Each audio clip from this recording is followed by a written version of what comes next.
Rive 54, votre journal. Bonjour et bienvenue dans notre nouveau journal qui sera entièrement consacré à l'actualité de Rive 54 puisque nous avons d'excellentes nouvelles à annoncer à nos abonnés et à nos futurs abonnés. Nous partons à la rencontre de Philippe Sabatini, le directeur de Rive 54. Aujourd'hui en compagnie de Philippe Sabatini, le directeur de Rive 54. Période de fête qui arrive, finalement on a une très bonne nouvelle pour les abonnés et pour les futurs abonnés, je le dis aussi parce que ça risque d'attirer du monde quand même. Qu'est-ce qui va se passer? Excellente nouvelle, oui, pour nos abonnés, en tous les cas pour nos abonnés qui ont aujourd'hui l'offre internet Gold à 100 mégas. On va l'upgrader, donc on va la faire passer cette offre à 200 mégas en voie descendante et 10 mégas en voie montante, et on va conserver le tarif ancien, c'est-à-dire 19,97 €. Donc on upgrade l'offre et on n'augmente pas nos tarifs. Voilà, c'est vraiment une très belle nouvelle quand même, je pense pour les abonnés, parce qu'ils ne sont pas concernés par le prix, ça va rester comme ça, et ils auront encore plus de qualité finalement. Techniquement, ça veut dire quoi? Quand est-ce qu'on passe aux 200 mégas? On va passer aux 200 mégas dans la nuit du 16 au 17 décembre, donc avant Noël. Donc ça sera notre cadeau de Noël. Et cette opération va se faire de manière tout à fait transparente pour eux. Les modems dans la nuit rebooteront, donc voilà, l'upgrade se fera de manière automatique. Et normalement, il n'y aura aucun souci pour nos abonnés. Voilà. Les gens peuvent venir s'abonner encore. Est-ce que ça va aller rapidement si on veut avoir le 200 mégas, s'il y a des nouveaux abonnés? Écoutez, il y a toujours les mêmes délais qu'auparavant, c'est-à-dire que quand quelqu'un vient faire un contrat neuf, il faut bien évidemment le raccorder. Donc il y a toujours un planning que l'on essaye de respecter et que l'on essaye de faire au plus vite.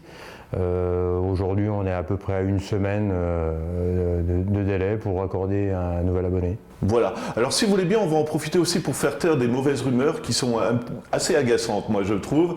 C'est parler par exemple de la technologie. On dit qu'on a une technologie obsolète, je vous laisse nous expliquer en quoi c'est faux. Déjà les faits le prouvent que notre technologie n'est pas obsolète, puisque quand on a lancé Internet sur notre réseau, on avait 3 offres.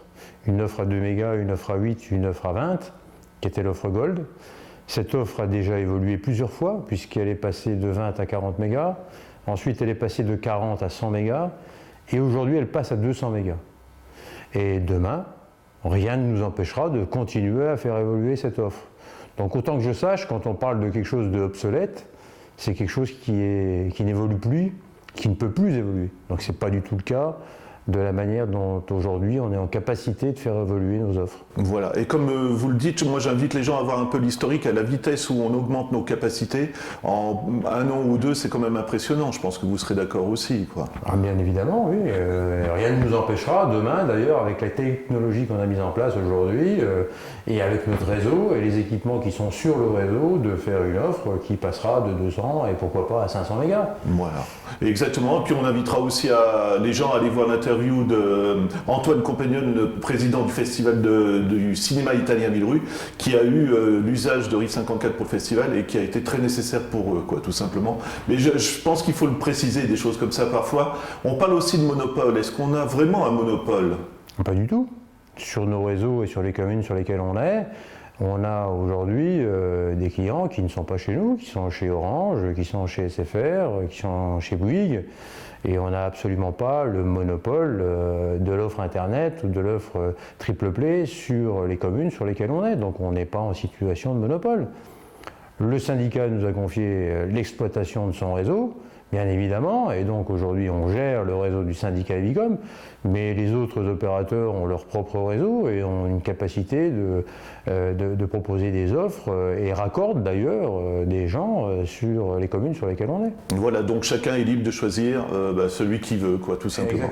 Exactement. Autre précision, parce qu'on entend aussi, ou on lit beaucoup sur les réseaux, qu'on a la technologie cuivre. Ça aussi, c'est une mauvaise rumeur, tout simplement. Oui, c'est une mauvaise rumeur, c'est les gens qui parlent sans savoir, puisqu'aujourd'hui, notre réseau est constitué à plus de 90% de fibre optique.